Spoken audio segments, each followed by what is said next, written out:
So for those of you curious as to why I've been posting pretty consistently over the past few days, it's actually because I've got a bit of time on my hands, and with everything going on in the world, it's been very, very difficult to keep myself in the right sort of mental state.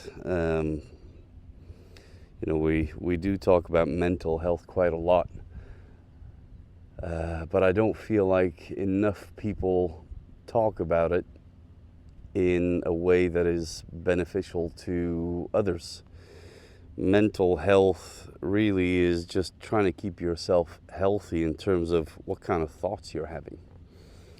If you just go quiet and you observe, or you try to look at your thoughts just for, say, 5 minutes, and if you're able to record those thoughts on a piece of paper, just jot down key words that come to your mind, not forcing them, but just by actually just sitting there, listening to your thoughts as if it's something outside of you, not a part of you. What kind of thoughts, what kind of words come out? First of all, are they on the negative side of the spectrum, or are they on the positive side of the spectrum? I think the majority of us would find that if we did this honestly and genuinely, we would find that most of our thoughts are on the negative end of the spectrum. And that's where mental health comes in. So imagine that you've just got a cold. That means you're on, let's say, from a physical perspective, on the negative side of the spectrum. And imagine you just lived with that cold for several years. I'm not a doctor, obviously, but yeah, I can just imagine and assume that would have a negative impact on the quality of your life. And it's if you were able to sort of figure out the cause of that cold, and just get it to the more positive side of the spectrum, where you get rid of that cold and you actually feel healthy, you're able to breathe, you're able to run, you've got energy, even if it's just a little bit. It's on the positive side of the spectrum. The difference in the quality of life is going to be something really phenomenal, outstanding. One thing that we're not very good at is noticing changes within our lives. And I've become accustomed to this word, noticing. It's a practice that I think I've developed over a few years, where it's just become a habit, a part of me, where I do notice differences in myself, in my surroundings, in the people around me, in the quality of life that I'm having. And just the fact that you notice means that you're paying attention to what's going on. So mental health really is about putting yourself on that positive end of the spectrum, where when you go quiet and you notice and you observe the kind of thoughts that are coming into your mind, if they are on a positive side, then you're on the right track in terms of mental health. You've got good mental health. What has that got to do with horses and what I'm doing here? Basically, that's my way of getting myself back into the right state of mind, into a positive frame of mind. And the way that it happens with horses is, when I come out to work with horses, if I'm thinking about myself and what I can get out of it, i.e. I'm thinking about what I can get from it, the sessions don't generally go too well. But when I come out here, my pure intention, my only intention, to actually have a safe and productive session with any kind of horse, or any sort of interaction with a horse, it's got to be a giving sort of interaction. So my intention is to come here and give something to another being without taking anything in return. And I'm just going to leave you with one very short story before we get into this, and I explain a little bit about the technicalities and maybe help some of the horse people around. But a very short story, a beautiful story, was about a teacher of young students. She walks into class one day before the kids arrived, and she fills the class with the number of students with balloons that are equivalent to the number of students in the class. And on each balloon, she wrote the name of each and every child. When the kids showed up to the class, they were a little bit confused, but she said, "We've got an exercise for you. I want every one of you, as quickly as possible, to go and find the balloon with your name on it." And immediately everybody went into a frenzy. People were bumping into each other, balloons were flying, there was a lot of chaos, a lot of commotion, people desperately trying to find their balloon. Anyway, it took about 10 minutes for every individual to find their own balloon. The next piece is the piece that really hit home and was such a beautiful lesson for me that is going to stick with me for the rest of my life. And it's a principle that I teach my kids, as a foundation for living life.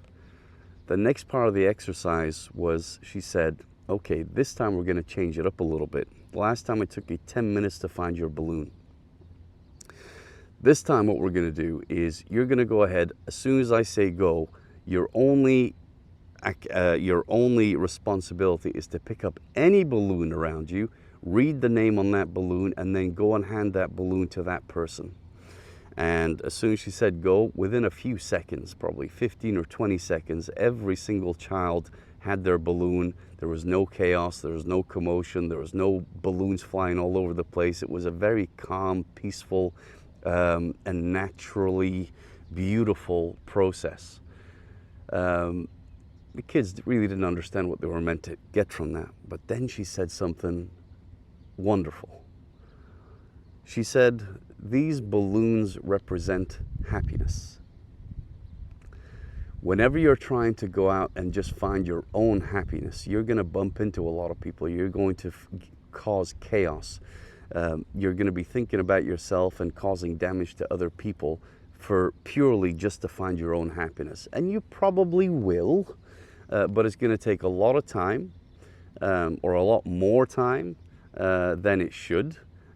And at the same time, you're not going to be, you may, cause a bit of difficulties for those around you.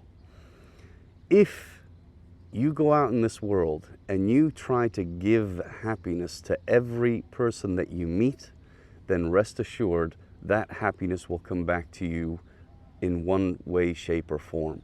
And it's not just happiness that we're talking about here. This applies to everything.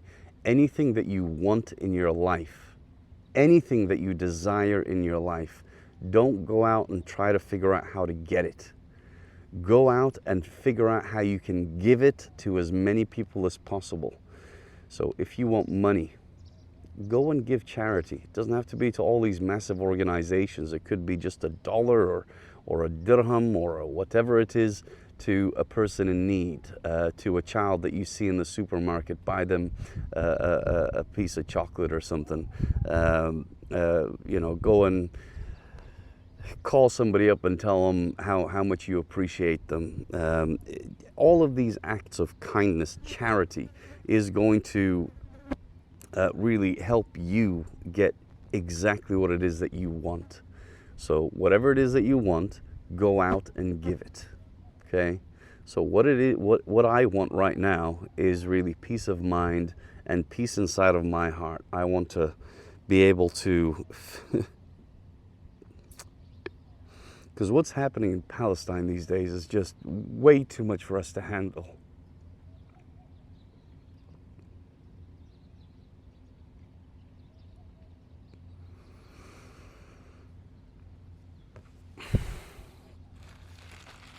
Okay, maybe that's a little bit too dramatic, but let's see.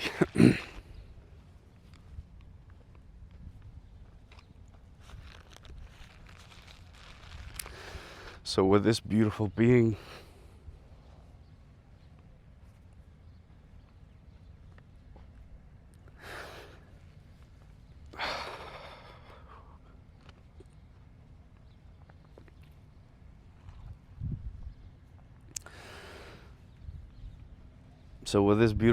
today, all I'm going to be trying to do is give him peace of mind.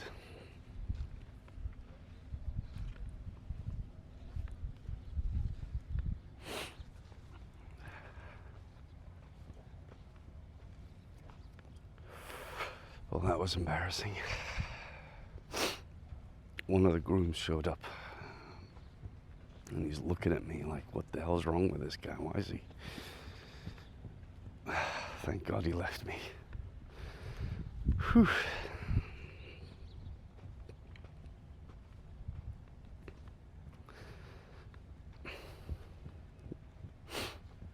Anyway, let's try to get a bit technical. Okay, so for those of you that don't actually have a round pen, some of you might have a square arena like this, and you don't really know how, if you wanted to do the round penning exercise, does it have to be a round pen? The answer is no, it doesn't. So we're going to go through a quick session with this guy today.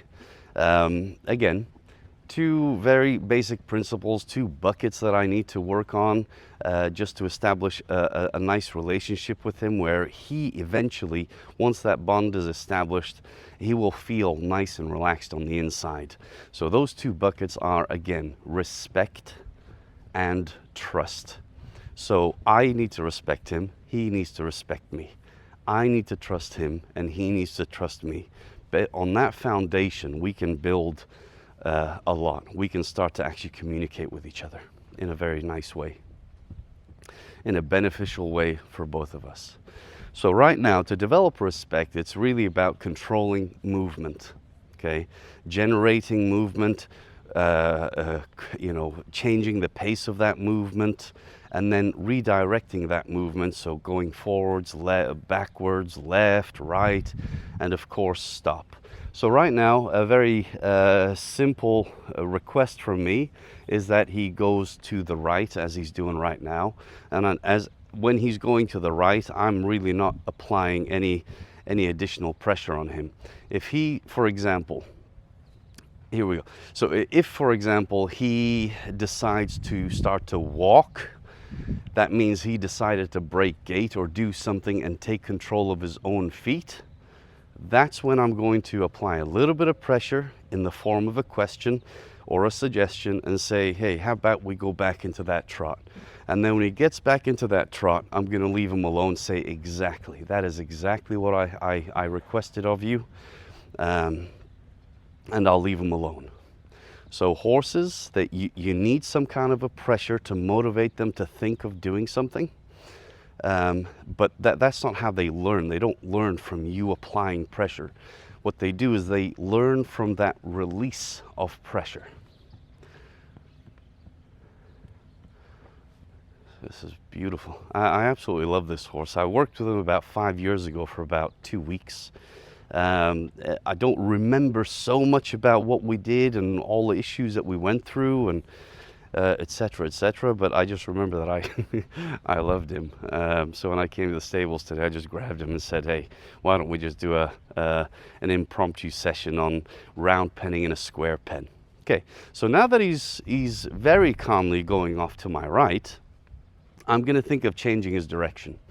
So most horses will want to turn away from you and give you their heels or their butt to change direction, because that's the easiest way to do it.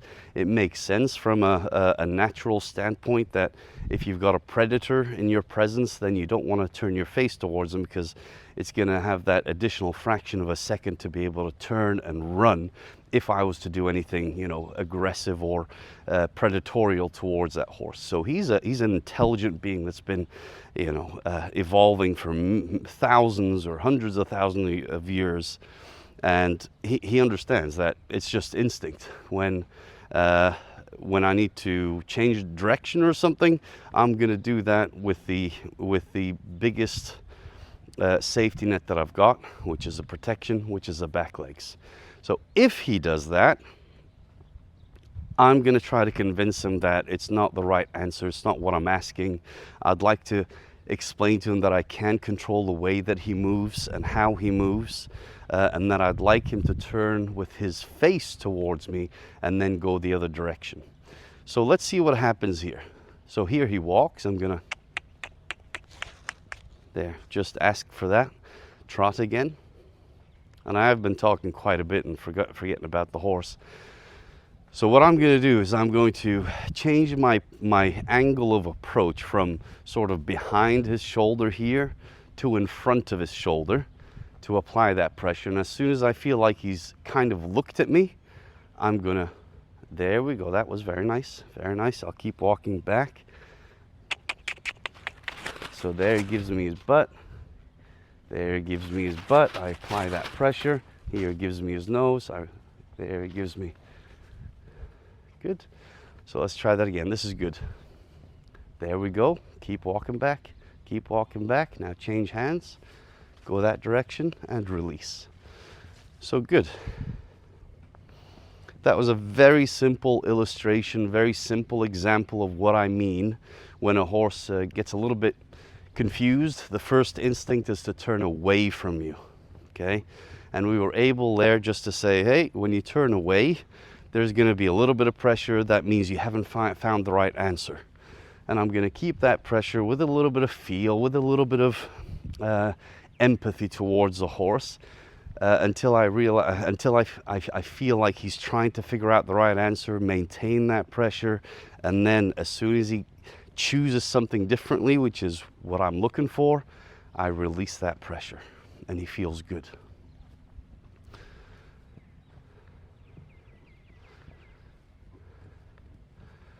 And he's trotting around pretty relaxed here. What a gorgeous horse he is. I love you, buddy. Okay, so now we're going to try and change his direction again. So this time it's a different side, it's a different eye. So he may make the same mistake again. Going to step out, see how he gave me his butt? A little bit of pressure, a little bit of pressure. Okay, then I'm going to step out. There we go. I go quiet. And then I ask him to go the other way. Now I ask him to trot. Good. So I just raised my hands very gently because I can tell this horse is quite sensitive. Mental note. Stop calling them this horse. Start using their bloody name. Hey, Chesyer.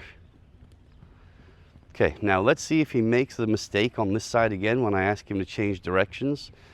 So I'm going to step out in front, back.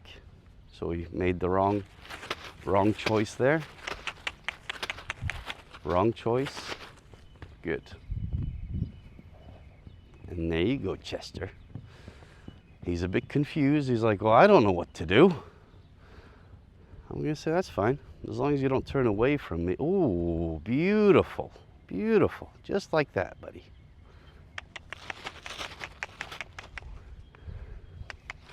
So don't turn away from me. There we go. Change hands and gently go the other way.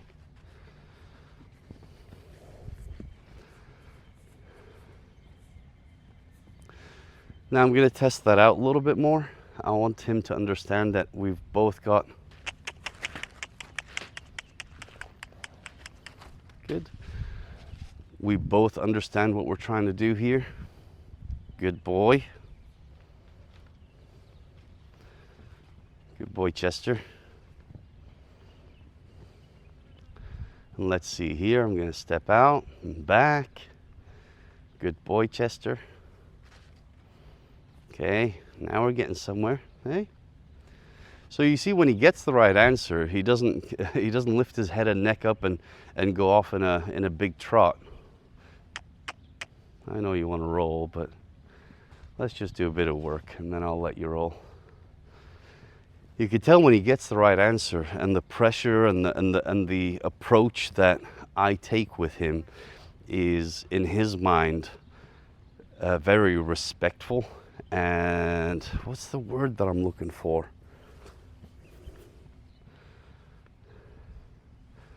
Educated, I guess. Refined. Look at that. Look at that. Look at his head and neck where they are. Because he knows he's got the right answer there. So now I'm just going to gently raise my pressure. Step towards him a little bit. Good boy. Now, oh, he's chugging and he's licking. Step out and back.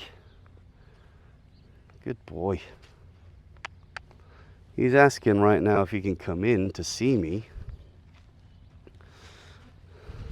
I'll just say, not just yet. Okay, he's asking again. Let's see now if we can actually get him to stand still and just face me. Okay, so same exact principle. As a, let's say, a person that communicates with horses, or you ride horses, or you train horses, keep that principle in mind. Pressure means I'm asking you to do something. If I don't release the pressure, it means you haven't figured it out yet. And as soon as I release that pressure, it means you figured it out. So how do we get a horse to turn and face us and then stand still? You can't make him, yeah? So what I'm going to do here is I'm going to step out, I'm going to let him look at me, and then I'm going to release that pressure. And then if he stands still and looks at me, all the pressure is going to go away, and I'm going to stand relaxed. As soon as he walks away, he's going to feel a little bit of pressure. Okay. Step out, don't go away. Step out, there. Step out. Good boy.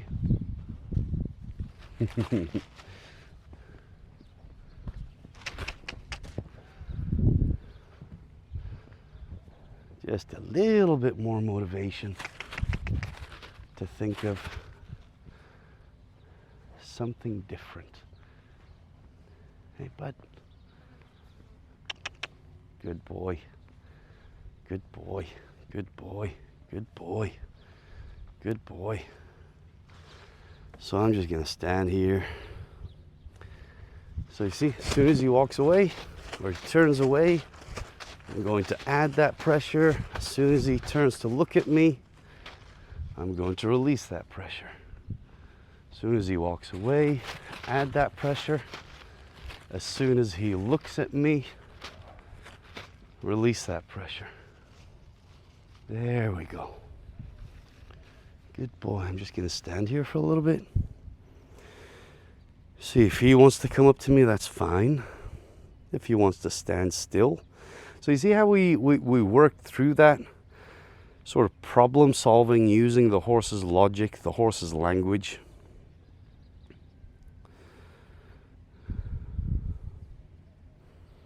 I didn't make him stand. I didn't make him turn. I set up the whole situation so that he's able to figure out that here is where it feels nice.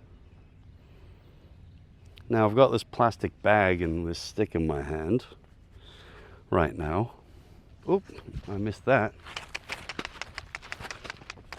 So he may not. There. There. Look at me and I leave you alone. Good boy.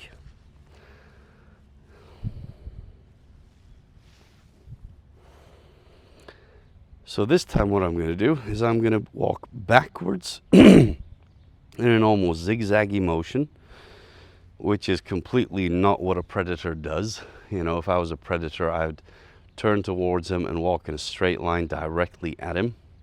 I'm going to give him the best chance of understanding that I'm not coming to grab him or anything. I'm just coming to make initial contact with him. So I'm going to put my hand up here, walk zigzag backwards, and each time getting a little bit closer. And it's not a thing of trying to trick the horse or that I'm scared of the horse or anything like that. Good boy. He takes a step towards me. My responsibility is to release that pressure, right? And now you can see this horse is completely, sorry, not this horse. You can see now Chesyer is completely connected to me. So I'm going in a circle this way.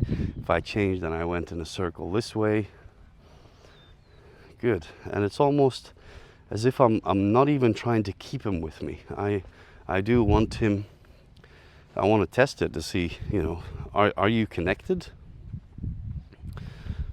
And I think what he's saying is absolutely yes. There's a cool thing about this. Try to remember this little saying. And I promise you, I haven't done this with him for God knows how long. I probably did 1 or 2 these types of sessions 5 years ago. So it's not that he remembers it, I don't think. But think of this.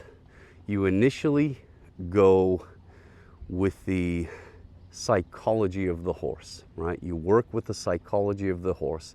You show that you've got some kind of a control over his movement, over his feet. You can send him left and right and the changes of direction.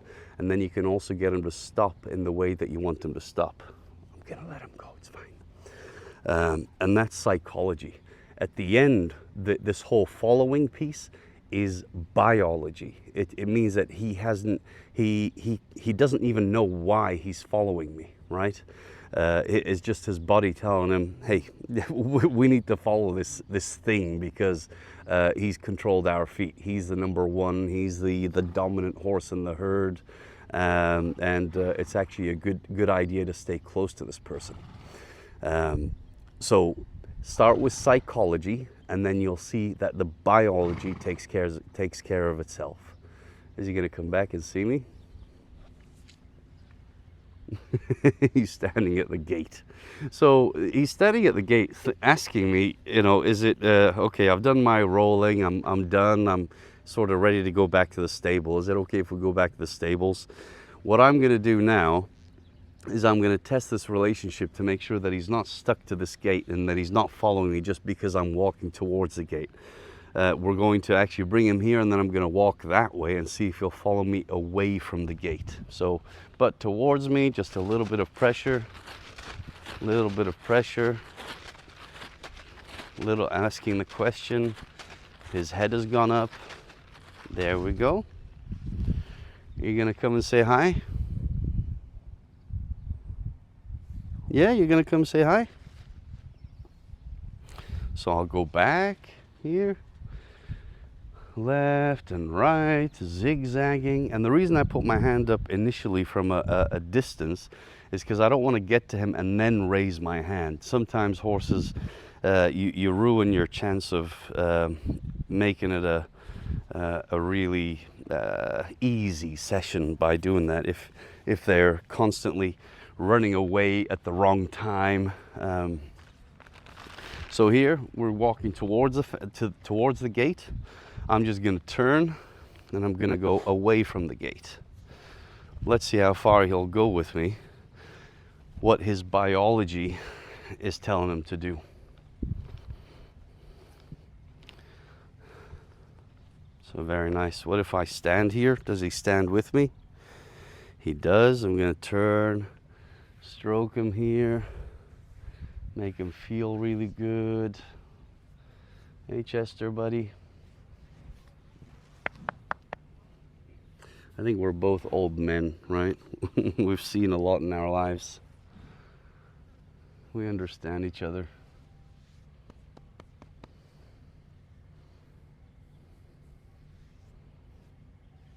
So much going on in this world that I can't even imagine. If we can start somewhere local, just between you and me, Chester. You know, you and me, we can, two different beings, we can be partners, we can understand each other, we can get along, then that seed can really grow into a massive tree and have an impact on this world. Hey? He's a good boy. So, I feel like well, I don't even need to tell you. You're watching this, you can see exactly how connected he is to me. So we filled in bucket number 1, which is respect, right? But now, I mean, again, I don't know what he's like with something scary around him, like a plastic bag. But now we're going to go in gently and show him that the plastic bag or the rope or the stick or all of these tools that I've got have nothing to do with punishment or with pain. Nothing to do with trying to scare you into doing something.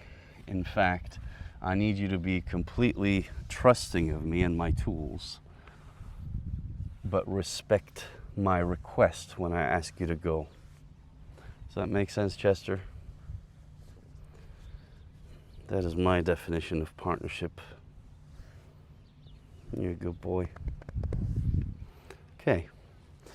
So how are we going to do this? Just go back and remember, keep the basic principle in your mind that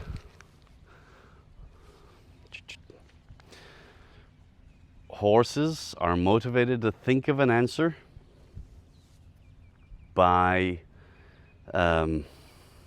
applying that pressure, and they know that they've got the right response when you release that pressure. So how do we use that to desensitize a horse? Initially, I'm going to raise that pressure. He's going to think of moving probably. That's his natural sort of instinctual response. I'm going to maintain that pressure. I'm going to allow him to move his feet, but the only safety precaution here is I've got this rope halter on him. I'm going to bump his nose and keep his nose tipped towards me, so at least he's not thinking of turning away and just taking off. And at the same time, I'm going to be at a slight angle to his shoulder so that if he did feel like he needed to strike out, not that I think this guy will, but if he wanted to protect himself and strike out at the plastic bag or at me, just to protect himself, I'm not in that zone where he's able to get me.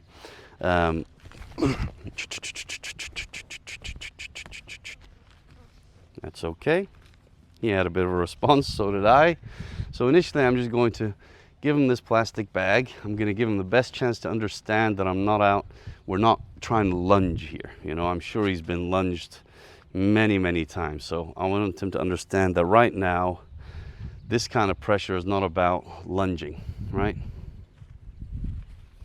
Very nice. Oh, I like that. Good boy.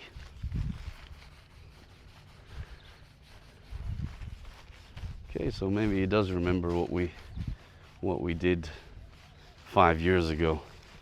Hey, bud? Either way, again, I'm there dropping his head and neck. I love that. I'm going to release straight away. Why? Telling him that dropping your head and neck, that feeling that you just had, is the feeling that we're trying to get to. Okay, Chesyer? That feeling of relaxation while I'm touching with a stick or a plastic bag or something that might potentially be a little bit scary. Having that feeling of relaxation is what we want, i.e., this is a sign to relax. Let's find that relaxation.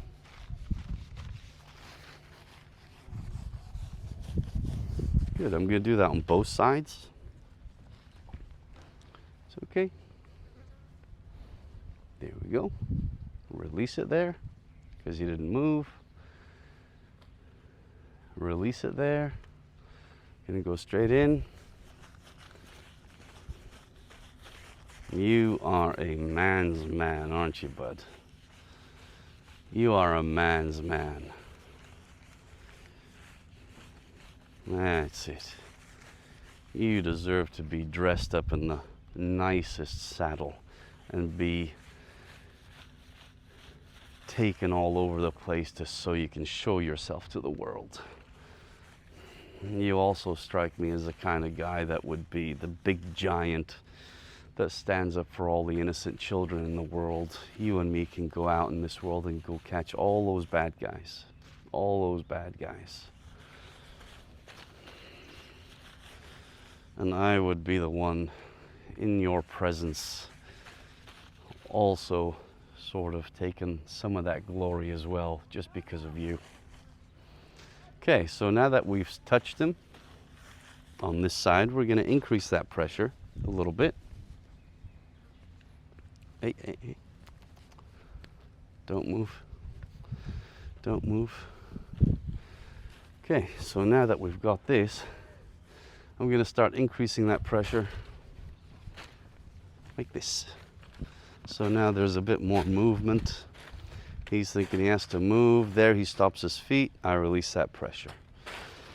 And this ladies and gentlemen, is not a problem horse. It's not a session where I show you a crazy horse and tell you how to fix the issues. But these are the same exact principles that I would use on any horse that I sort of get my hands on. So right now I've increased that pressure a little bit. He's a bit twitchy, a little bit unsure, but he's willing to give it a go and just stand, see if it'll go away. And it does go away. Good answer, man. Well done.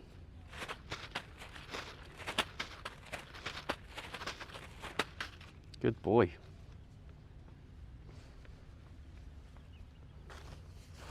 So you'll probably get to see it a bit better from this side now.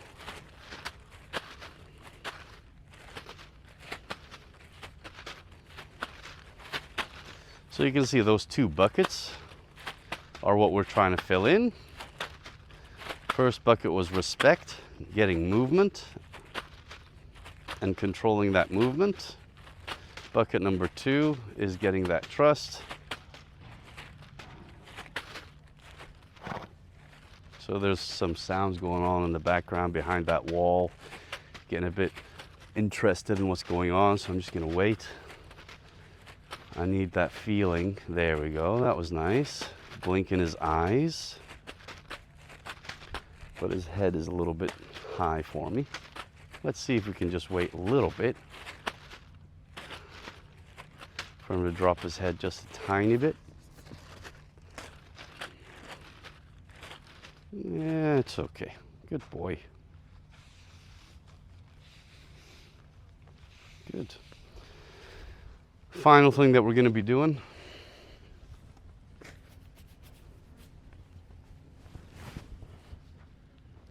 It's a little bit of flexing.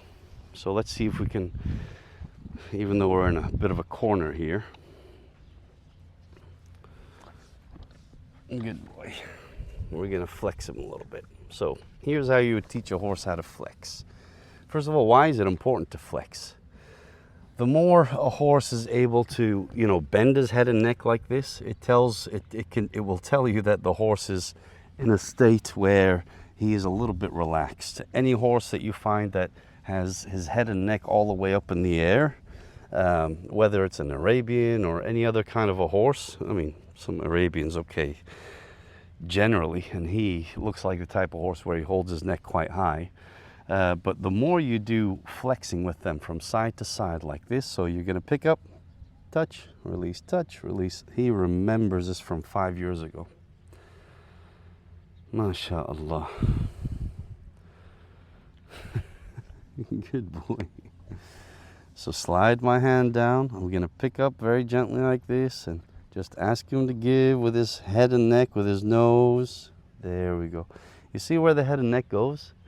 Once there's a little bit of flexion, he's able to, very lightly give me his nose.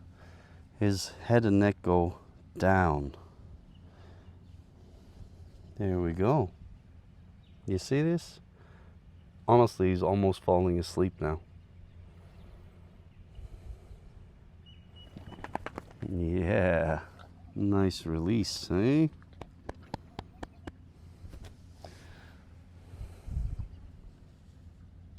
Very good. Very good. So that was just a very, very nice session for me. It's almost therapeutic. And like I said at the very beginning, I came out to give this horse a little bit of peace of mind, a little bit of security, a little bit of reassurance, a bit of a bond. Tell him that there's somebody here that understands you and that hears you and that sees you and that feels you and is wanting to get close to you. Again, I feel those emotions coming up again.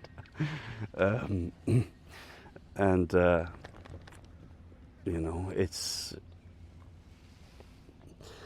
something that really helps you if you're going through tough times.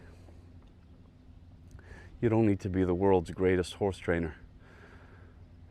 Just go spend some time at some stables, stroke a few horses, feed them a couple of carrots and a couple of apples, and notice the feelings that you get when you're in their presence. There was, if you remember from my old videos, there's a white Arabian horse called Asil. He is my pride and joy. He is everything to me. And we've been through so much together. He taught me everything that I know, and got me through so many hurdles in my life. Anyway, one day, it was sort of in the night, we're in the desert. I had gotten off him, I'd sat, I had lit a small fire, and we were just chilling, you know, just thinking about life. And it struck me, you know, those shifts in paradigm that people talk about?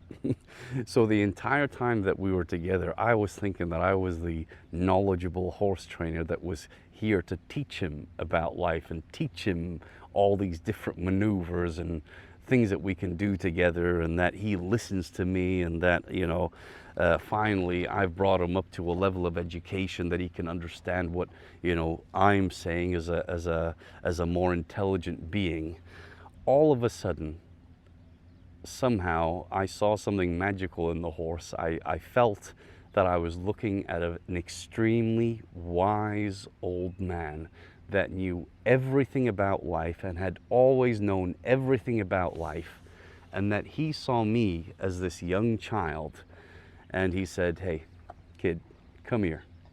I am yours to experiment on. I am yours to test your knowledge on.